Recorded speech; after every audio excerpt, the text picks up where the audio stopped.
Hi friends, welcome to our channel. Friends, వీడియోలో AP రాష్ట్ర వ్యాప్తంగా ఉన్నటువంటి డ్వాక్రా మహిళలకి ఏపీ రాష్ట్ర ప్రభుత్వం ఎట్టకేలకి అదిరిపోయే శుభార్త చెప్పిందండి. సో వీరందరి ఖాతాలో కూడా వరుసగా ఈ 4 పథకాల ద్వారా డబ్బులు అయితే జమ చేయబోతుందండి. ఏ పథకాల ద్వారా డబ్బులు జమ చేయబోతుంది, ఏ రకంగా మీరు అప్లై చేయాలి, అప్లై చేయడానికి ఏ డాక్యుమెంట్స్ ఉండాలి అనే విషయాన్ని అయితే వీడియోలో క్లారిటీగా చెప్పబోతున్నానండి. కాబట్టి వీడియో ఎండ్ వరకు చూడండి. వీడియో ఇన్ఫర్మేటివ్గా ఉంటుంది. వీడియోలో ఉన్న కంటెంట్ నచ్చినట్లయితే దగ్గరికి తప్పకుండా మన ఛానల్ అయితే సబ్స్క్రైబ్ చేసుకుని ఫాలో అవుతుండండి. ఏపీ రాష్ట్ర ప్రభుత్వం పలు సంక్షేమ పథకాలు అయితే రిలీజ్ చేయాలని అయితే చూస్తుంది. కాబట్టి వరుసగా ఈ యొక్క పథకాలన్నీ కూడా ముందుగా తీసుకురావాలని అయితే చూస్తుంది. కాబట్టి ఏ ఏ పథకాలు తీసుకొస్తున్నారో ఇప్పుడు మనం తెలుసుకుందామండి. రాష్ట్ర ప్రభుత్వం రాష్ట్రంలో ఉన్నటువంటి ప్రజలందరికీ కూడా ముఖ్యంగా తల్లికి వందనం పథకం ద్వారా డబ్బులు రిలీజ్ చేయాలని అయితే చూస్తుందండి. తల్లికి వందనం పథకం ద్వారా డబ్బుల తర్వాత మరికొన్ని పథకాలకు సంబంధించి కూడా మార్గదర్శకాలు ప్రిపేర్ చేసి అయితే ఉన్నారండి. అదేవిధంగా ఈ నెలలోనే మరో పథకం ద్వారా డబ్బులు అయితే పడబోతున్నాయండి. ఆ పథకం ఏంటనేది కూడా ఇప్పుడు మనం తెలుసుకుందాం. ముఖ్యంగా తల్లికి వందనం పథకం అనేది రాష్ట్రంలో ఉండేటువంటి విద్యార్థులు ఎవరైతే ఉన్నారో 1వ తరగతి నుంచి ఇంటర్మీడియట్ సెకండ్ ఇయర్ దాకా చదువుతున్న విద్యార్థులు ఎవరైతే ఉన్నారో వీరికి సంబంధించి ప్రతి సంవత్సరం కూడా 15,000 అయితే వీరి ఖాతాలో ఒక్కరికి సంబంధించి అయితే రాష్ట్ర ప్రభుత్వం అయితే జమ చేస్తుందండి. రాష్ట్రంలో ఉండేటువంటి ఎస్సీ, ఎస్టీ, బీసీ మైనారిటీలు, ఇక అదేవిధంగా ఓసీలో ఉన్నటువంటి అగ్రవర్ణ పేదలు ఎవరైతే ఉంటారో వీరందరికీ సంబంధించి 15,000 అనేది ఖాతాలో అయితే డబ్బులు అయితే రాష్ట్ర ప్రభుత్వం జమ చేస్తుందండి. అంటే ఇక్కడ మనం చూసుకుంటే ఈ యొక్క పథకం ద్వారా గరిష్టంగా ఒకే ఇంట్లో ఇద్దరు చదువుతున్నారు అనుకోండి, వారికి 30,000 వస్తాయండి. ముగ్గురు చదువుతున్నారు అనుకోండి, వారికి 45,000 అయితే వస్తాయండి. సో పేరెంట్స్ ఒకరే అప్లై చేసే ప్రాసెస్ కూడా సేమ్. ఒకే డాక్యుమెంట్స్ అయితే ఇచ్చి మీరైతే అప్లై అయితే చేసుకోవచ్చండి. సేమ్ బ్యాంక్ అకౌంట్ అయితే ఇవ్వచ్చండి. ఇందులో మార్పులు చేర్పులు ఎటువంటి చేయాల్సిన అవసరం లేదు. ఎందుకంటే ఒకే రేషన్ కార్డులో ఉంటారు కాబట్టి కంపల్సరీ మీకైతే ఈ యొక్క పథకం ద్వారా డబ్బులు అనేది వస్తాయండి. ఇద్దరున్నా ముగ్గురున్నా కూడా సేమ్ ప్రాసెస్లో అప్లై అయితే చేసుకోండి. అదేవిధంగా ఈ యొక్క తల్లికి వందనం పథకం ఇచ్చే ముందు రాష్ట్ర ప్రభుత్వం కొన్ని రూల్స్ అయితే ఫిక్స్ చేస్తుందండి. అదేవిధంగా కొన్ని మార్గదర్శకాలు కూడా పెట్టిందండి. ఏ డాక్యుమెంట్స్ కావాలో చూద్దామండి. విద్యార్థికి సంబంధించి ఒక అకాడమిక్ ఇయర్కి సంబంధించి 75% అటెండెన్స్ అయితే కావాలండి ఒక అకాడమిక్ ఇయర్కి సంబంధించి. దాంతోపాటే విద్యార్థికి సంబంధించి ఆధార్ కార్డు అనేది ప్రాపర్గా ఉండాలండి. సో 5 years లోపు ఉంటే కనుక వాళ్ళకి బాలాధార్ అయితే ఉంటుందండి. అలాంటి వాళ్ళందరికీ కూడా తల్లిదండ్రులే ప్రధానం అయితే అవుతారు. ఇక 5 years దాటేసిన తర్వాత ఇక్కడ రెగ్యులర్ ఆధార్ వస్తుందండి. సో రెగ్యులర్ ఆధార్ అంటే అక్కడ వారికి ఫోన్ నెంబర్ యాడ్ చేయాల్సి అయితే ఉంటుంది. ఆధార్ కార్డ్ అనేది ప్రాపర్గా అయితే ఉండవలసి అయితే ఉంటుందండి. ఫోన్ నెంబరు, అడ్రస్, అదేవిధంగా డేట్ ఆఫ్ బర్త్, వారి యొక్క థంబ్స్ ఇవన్నీ కూడా బాలాధార్ పోయి కొత్త ఆధార్ వస్తుంది కాబట్టి రెగ్యులర్ ఆధార్లో మీరు మెన్షన్ చేసుకోవాల్సి అయితే ఉంటుంది. ఇవన్నీ కూడా చూసుకోండి విద్యార్థికి సంబంధించి. ఇక దీని తర్వాత తల్లిదండ్రుల యొక్క 2 ఆధార్ కార్డ్స్ ఉండాలండి. అదేవిధంగా కుటుంబానికి సంబంధించి రేషన్ కార్డు అయితే ఉండాలండి. ఇక దీంతో పాటే 2 పాస్పోర్ట్ సైజ్ ఫొటోస్ అయితే విద్యార్థికి సంబంధించి అయితే తీయించాల్సి అయితే ఉంటుందండి.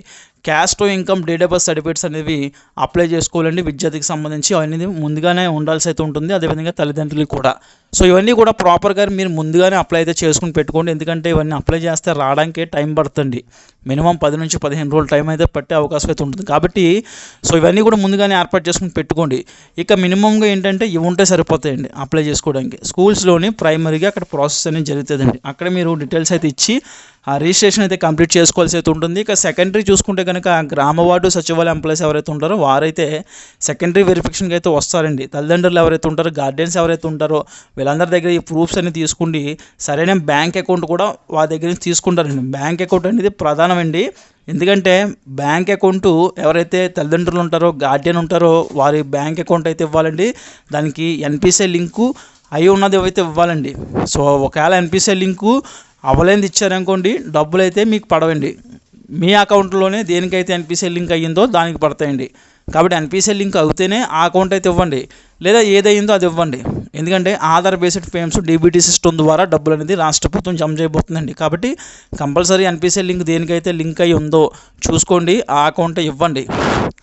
ఇక రాష్ట్ర ప్రభుత్వం యొక్క డబ్బులు అనేది June 15 అయితే ఖాతాలో అయితే జమ చేస్తామని చెప్పింది. మే నెలకి సంబంధించి, అంటే వచ్చే నెలకి సంబంధించి అప్లికేషన్ ప్రాసెస్ అయితే జరగబోతుందండి. ఈ యొక్క అప్లికేషన్ ప్రాసెస్ మనకి స్టార్ట్ చేయగానే ఇవన్నీ కూడా మీరు రెడీగా చేసుకుని పెట్టుకోవాల్సి అయితే ఉంటుంది, అప్లై చేయాల్సి అయితే ఉంటుంది. కాబట్టి ముందుగానే అన్నీ కూడా ఏర్పాటు చేసుకుని పెట్టుకోండి ఇవన్నీ కూడా.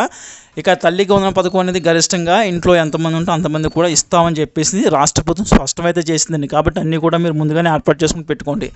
ఇక దీని తర్వాత రాష్ట్ర ప్రభుత్వం డ్వాక్రా మహిళలు ఎవరైతే ఉన్నారో వీరికి సంబంధించి ఆడబిడ్డ నిధి పథకాన్ని అయితే తీసుకురాబోతుందండి. ఆడబిడ్డ నిధి పథకంలో చూసుకుంటే కనుక ప్రతి నెల కూడా 1,500 అయితే ఖాతాలో వేస్తారు. ఇక ఈ రకంగా సంవత్సరానికి 18,000, 5 సంవత్సరాలకు కానీ 90,000 అయితే వీరి ఖాతాలు అయితే పడతాయండి.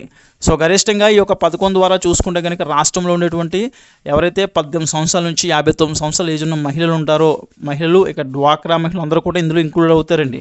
సో అందరికీ కూడా ఈ యొక్క పథకం అయితే వస్తుందండి. కాబట్టి ఆడబిడ్డ నిధి పథకం ద్వారా డబ్బులు పొందాలంటే రాష్ట్రంలో ఉన్నటువంటి ఎస్సీ, ఎస్టీ, బీసీ మైనార్టీలు, ఇక ఓసీలో ఉన్నటువంటి అగ్రవర్ణ పేదలు ఎవరైతే ఉంటారో వీరందరూ కూడా ఒక పథకంలోకి ఎలిజిబిలిటీ అవుతారండి. ఇక్కడ గతంలో చూసుకుంటే పలు రకాల స్కీమ్స్ అయితే తీసుకున్నారండి. చెయ్యొత్తని, కాపునేస్తమని, ఇక చేయదోడని ఇట్లాంటి పథకాలన్నీ తీసుకున్నారు. కానీ ఇప్పుడు ఏంటంటే ఇవన్నీ లేవు. సో జస్ట్ ఏంటంటే ఈ యొక్క ఆడబిడ్డ నిధి పథకం అయితే తీసుకొచ్చిందండి రాష్ట్ర ప్రభుత్వం. ఈ యొక్క పథకం ద్వారా సో సంక్షేమ పరంగా కొంచెం డబ్బులు అయితే కేటాయించిందండి రాష్ట్ర ప్రభుత్వం సంక్షేమ పరంగా. అయితే రెగ్యులర్ స్కీమ్స్ వచ్చిన తర్వాత ఏ అయితే ఇవ్వాలనుకుంటున్నారో ఆ యొక్క స్కీమ్స్ వచ్చిన తర్వాత సో మళ్ళీ కేబినెట్లో ఈ యొక్క పథకం కోసం డబ్బులు మళ్ళీ కేటాయించేసి సో మళ్ళీ రిలీజ్ చేసే అవకాశం అయితే ఉంటుందండి ఇక్కడ. కాబట్టి ఆడబిడ్డ నిధి పథకం అనేది ఎప్పటి నుంచి తీసుకొస్తారని చెప్పేసి మహిళలందరూ వెయిట్ చేస్తున్నారు. ఎందుకంటే ఈ యొక్క పథకం ద్వారా ప్రతి నెల కూడా 1,500 అయితే పొందొచ్చండి అకౌంట్లోకి. అంటే ఇంటికి సంబంధించి ఒకరికైతే ఒక పథకం అయితే ఇవ్వడం అయితే జరుగుతుందండి. ఒకే రేషన్ కార్డులో ఫర్ ఎగ్జాంపుల్ తల్లి కూతుర్లు ఉన్నారనుకోండి, తల్లి కన్నా అప్లై చేసుకోవచ్చు, అదేవిధంగా కూతురు కన్నా అప్లై చేసుకోవచ్చండి. 18 సంవత్సరాలు దాటితే కనుక వారికి అయితే డబ్బులు అనేది రాష్ట్ర ప్రభుత్వం వేస్తుందండి. ఈ రకంగా డబ్బులు అనేది పొందొచ్చండి. ఆడబిడ్డ నిధి పథకం అనేది కూడా చాలా మంచి పథకం అండి. మహిళలందరూ కూడా వెయిట్ చేస్తున్నారు ఎప్పటి నుంచి తీసుకొస్తారు ఏంటని చెప్పేసి. అయితే మనకి రెగ్యులర్ పథకాలు వచ్చేసిన తర్వాత ఈ సంవత్సరంలోనే దీనికి సంబంధించి అయితే రాష్ట్ర ప్రభుత్వం అప్డేట్ అయితే ఇవ్వబోతుందండి. ఇక దీని తర్వాత మహిళలకు సంబంధించి పలు సంక్షేమ పథకాలకు సంబంధించి ఇక్కడ డబ్బులు కూడా రిలీజ్ చేయబోతుందండి రాష్ట్ర ప్రభుత్వం. ఉదాహరణకి డ్వాక్రా మహిళలు ఎవరైతే ఉన్నారో డ్వాక్రా మహిళలకు సంబంధించి చూసుకుంటే కనుక 0 వడ్డీ పథకం ద్వారా వీరికి 10 లక్షల వరకు బ్యాంక్స్ నుంచి అయితే లోన్స్ అయితే ఇస్తున్నారండి.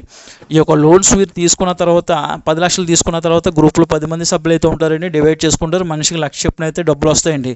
వచ్చిన తర్వాత బ్యాంకులు అయితే ఈ యొక్క డబ్బుల పైన ఇంట్రెస్ట్ అనేది వేస్తాయండి. అంటే 1,00,000కి ఒక 10,000, 15,000 లేదా 20,000 డిపెండ్స్ ఆన్ వారి యొక్క ఇంట్రెస్ట్ బట్టి వారికి బ్యాంకులు అయితే వేస్తాయండి. ఇక్కడ ఏంటంటే 0 వడ్డీ పథకం ద్వారా రాష్ట్ర ప్రభుత్వం ఎంత ఇంట్రెస్ట్ అయితే బ్యాంకులు వేసినాయో ఆ యొక్క ఇంట్రెస్ట్ మొత్తాన్ని కూడా ఇక్కడ రాష్ట్ర ప్రభుత్వం అయితే 0 వడ్డీ పథకం ద్వారా మాఫీ చేస్తుందండి. కాబట్టి ఈ రకంగా ఇంట్రెస్ట్ అనేది 0 వడ్డీ పథకం పైన ఎంత ఇంట్రెస్ట్ అయితే డ్వాక్రా మహిళకి వేస్తారో ఆ యొక్క ఇంట్రెస్ట్ అయితే తీసేస్తారండి. రాష్ట్ర ప్రభుత్వం ఇక్కడ జమ చేసుకుంటుంది సబ్సిడీ రూపంలో.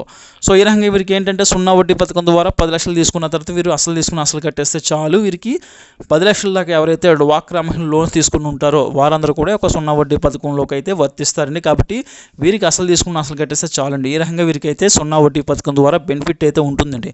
ఇక దీని తర్వాత రకరకాల స్కీమ్స్ ద్వారా కూడా వీరికి డబ్బులు అయితే వస్తున్నాయి. ఎవరైతే మహిళలు ఉన్నారో డ్వాక్రా మహిళలు ఎవరైతే ఉన్నారో శ్రీనిధి పథకం ద్వారా లోన్స్ అయితే తీసుకొచ్చండి. 1,00,000 రూపాయల నుంచి 3 లక్షల దాకా. ఉన్నత పథకం ద్వారా కూడా లోన్స్ అయితే తీసుకొచ్చండి వీరికైతే.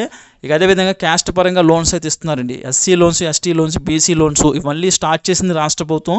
ఈ యొక్క లోన్స్ ఇస్తున్నారు. దీంట్లో చూసుకుంటే కనుక ఫర్ ఎగ్జాంపుల్ మీరు ఒక 2 లక్షలు తీసుకున్నారనుకోండి లోన్ అనేది వ్యాపార నిమిత్తం కావచ్చు, ఇంకేదైనా నిమిత్తం కావచ్చు, లోన్ తీసుకున్నారనుకోండి ఎవరైతే మహిళలు ఉంటారో వారు. సో వీరికి 1,00,000 రూపాయలు వీరికి కడితే సరిపోతుంది. 1,00,000 రూపాయలు అనేది రాష్ట్ర ప్రభుత్వం సబ్సిడీ కింద ఇస్తుందండి. అదేవిధంగా 1,00,000 రూపాయలు తీసుకుంటే కనుక 50,000 అనేది వీరికి సబ్సిడీ కింద రాష్ట్ర ప్రభుత్వం ఇస్తుందండి. సో దీన్ని సబ్సిడీ లింకేజ్ లోన్స్ అని కూడా అంటారు.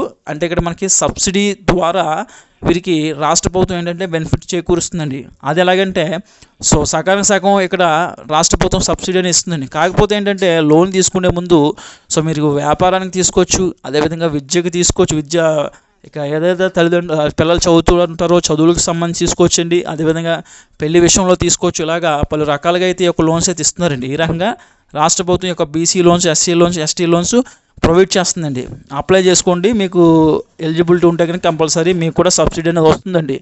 ఇక దీని తర్వాత చూసుకుంటే కనుక రాష్ట్ర ప్రభుత్వం ఈ నెల 26వ తేదీన మత్స్యకారులందరికీ కూడా 20,000 అయితే ఖాతాలు అయితే జమ చేయబోతుందండి. ముఖ్యంగా సీఎం నారా చంద్రబాబు నాయుడు గారు అయితే ఆ రోజున బటన్ నొక్కి అందరి ఖాతాలో కూడా 20,000 అనేది జమ చేయబోతున్నారు. మత్స్యకారులకి వేట నిషేధ టైంలో 2 నెలల పాటు వరకు ఖాళీగా ఉంటారండి. ఖాళీగా ఉండే సమయంలో 10,000 అయితే ఇచ్చేవారు ఇంతకుముందు. ఇప్పుడు చూసుకుంటే కనుక దాన్ని 10,000కి 10,000 పెంచి 20,000 అనేది రాష్ట్ర ప్రభుత్వం ఇస్తుందండి. ఈ రకంగా వీరికైతే బెనిఫిట్ అయితే ఉండబోతుందండి. ఇక రైతులకు చూసుకుంటే కనుక రాష్ట్ర ప్రభుత్వం రైతులందరికీ కూడా అన్నదాత సుఖీభవ పథకం ద్వారా వీరికి 20,000 అనేది ఖాతాలో అయితే వేయబోతుందండి. ఒక 2025 సంవత్సరం సంబంధించి ఒక డబ్బులు అయితే వీరు పొందబోతున్నారు. కేంద్ర ప్రభుత్వం నుంచి అయితే 6,000. ఇక్కడ డైరెక్ట్ ఇక్కడ చూసుకుంటే కనుక రాష్ట్ర ప్రభుత్వం 14,000 అయితే ఇస్తుందండి. ఈ యొక్క 14,000 అనేది 3 విడతల్లో వీరికైతే డబ్బులు అయితే పడబోతున్నాయండి. 3 విడతల్లో వీరు పొందబోతున్నారు ఈ యొక్క 14,000. రైతులు ఎవరైతే ఎలిజిబిలిటీ అయిన రైతులు ఉన్నారో తప్పకుండా అందరూ కూడా అప్లై అయితే చేసుకోండి. కంపల్సరీ వీరికి అన్నదాత సుఖీభవ పథకం సంబంధించి డబ్బులు అయితే వస్తాయండి.